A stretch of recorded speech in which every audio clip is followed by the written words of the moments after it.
lumpiang sariwa. Ang ating ingredients ay bawang or garlic, onions or sibuyas. Meron din tayong carrots, tapos green beans, potatoes or patatas, and yam or kamote. Maglalagay din tayo ng shrimp. Okay, ngayon, umpisahan na natin magluto ng lumpiang sariwa. Lumpiang sariwa or lumpiang vegetable.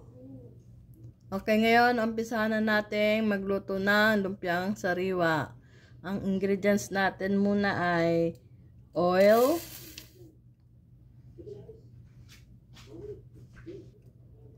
lagyan din natin ngayon ng garlic. Magtira tayo para sa sauce ng lumpia na for garlic.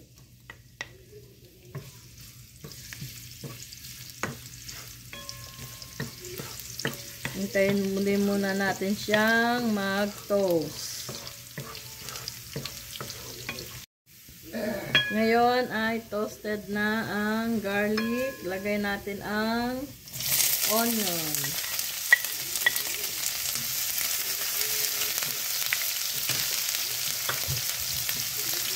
Ang shrimp.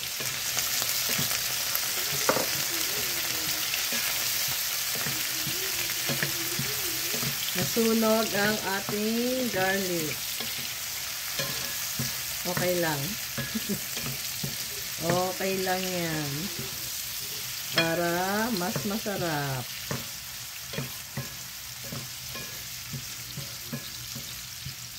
Sunod natin ang yam or kamote.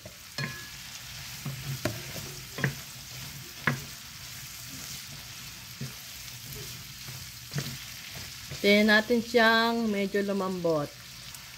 Lagyan natin siya ng nor cubes.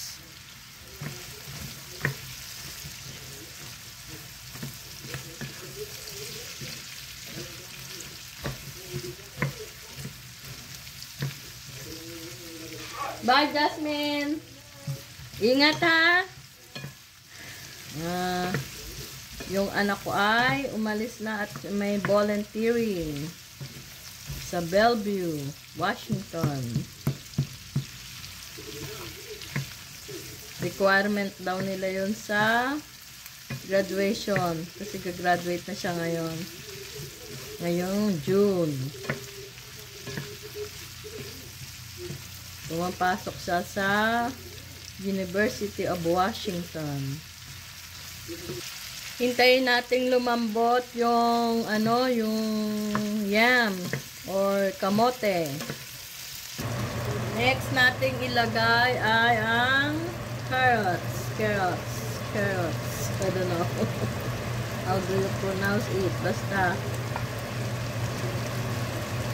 na, para hindi makasama ang green beans.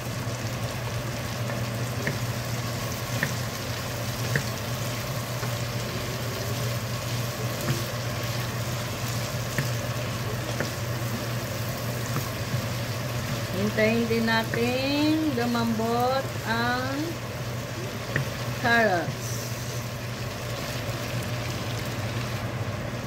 Takpan muna natin para mabilis siyang lumambot. Now, lagay na natin ang potatoes or patatas.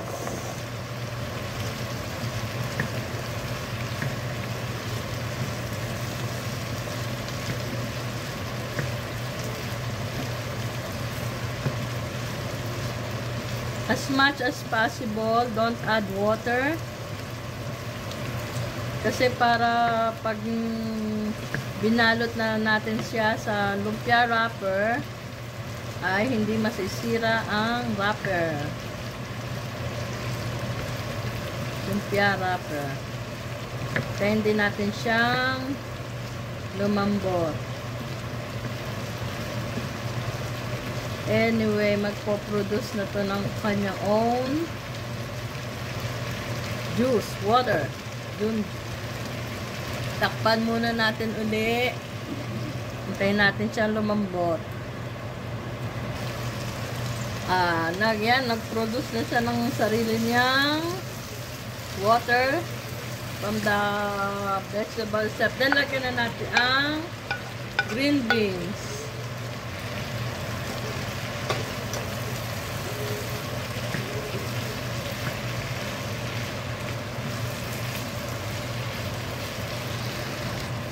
Lagyan natin siya ng black pepper.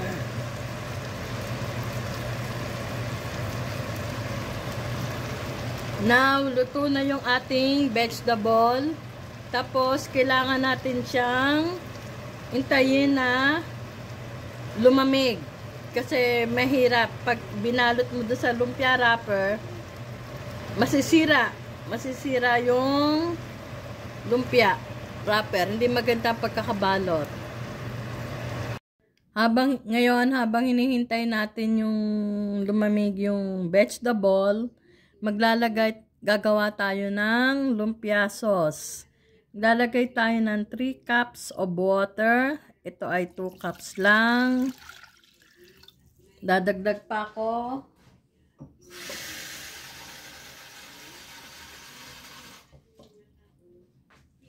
Ito 3 cups of water na. Naglalagay din tayo ng 1 cup sugar.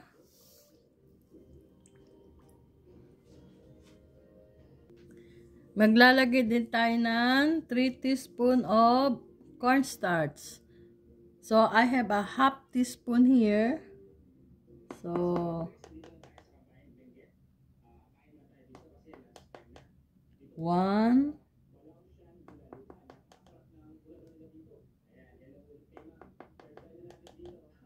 2,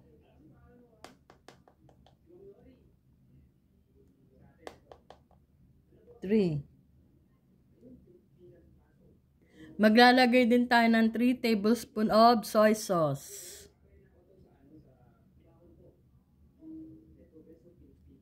1, 1, kasi half lang tong aking teaspoon na to. 2,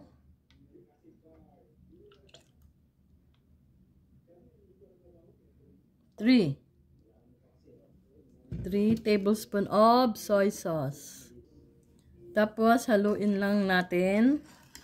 Pagsama-samahin natin siya.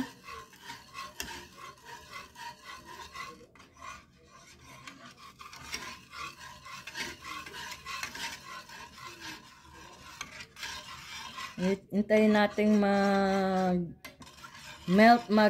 sumama yung cornstarch. Hindi siya buo. Hindi siya buo. Ano ba 'yun?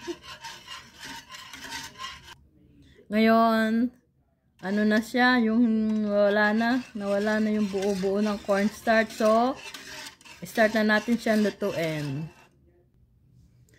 Halo-haloin lang natin siya. Hintayin natin siyang maging thick yung sauce. So, mahirap nga lang to kasi kailangan haluin.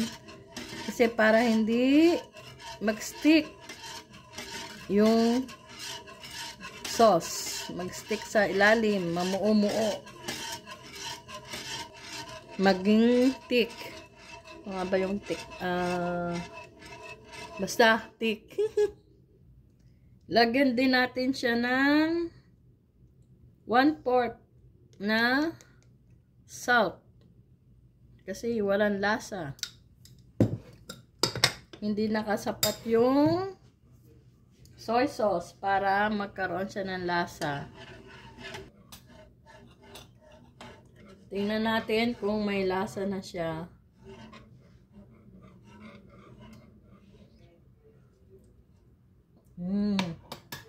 Much better. Malapit lang mag-thicken yung sauce. Lumpia sauce. Okay guys, ma-thickened na yung sauce. Kaya lagay na natin ng garlic. Lagay natin siya ng garlic.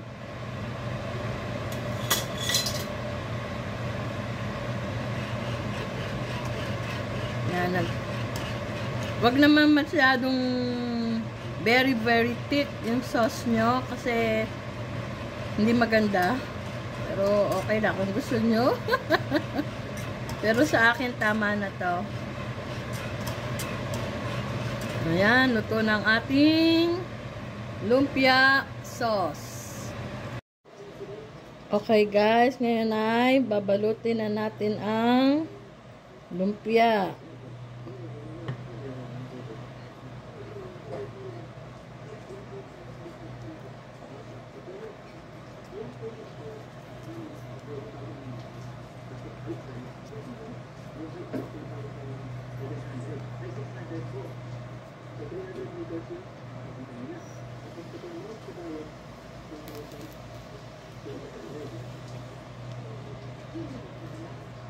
So, isbalot ulit tayo ng isa pa. Itupi. At pagkatapos, paikutin. Lagyan natin ng cornstarch na minix sa water para mag-seal. See? Eh, there you go.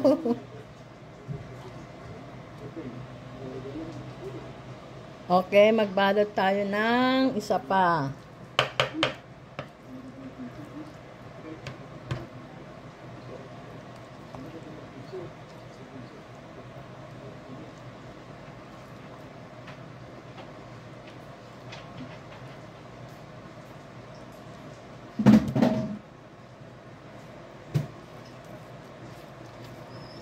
Sa dalawang dulo, paikutin, then lagyan natin ng cornstarch mixed with water to seal. There you go, our lumpia. Ito na yung lumpiang nabalot. Lumpiang sariwa, atin na siyang ipa-fry. Nilagyan ko na siya ng mantika. Intayin lang natin uminit ang oil.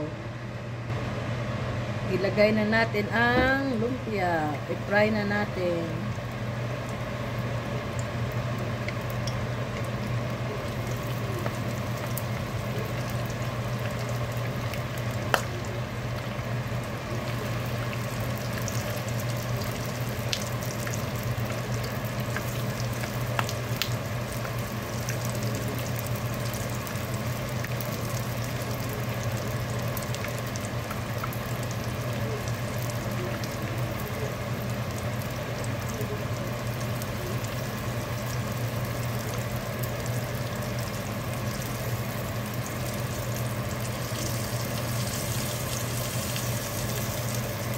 Hintayin lang natin mag-brown ang lumpia wrapper. Anyway, luto na naman yung vegetable.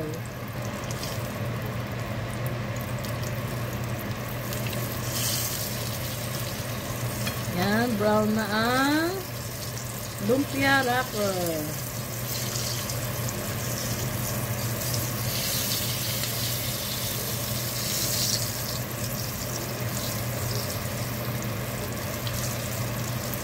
Maganda talaga na pang seal ang cornstarch. Hindi siya cornstarch. Tapos inano siya sa water, minix sa water. Nabilis lang siya nag-brown. Tayo natin yung kabila. Ayan na, crispy na ang ating lumpia. Lagay na natin sa isang lagayan.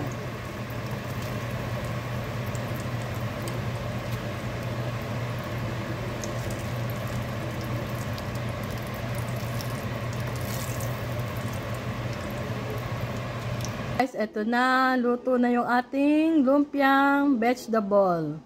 Fresh vegetable lumpia.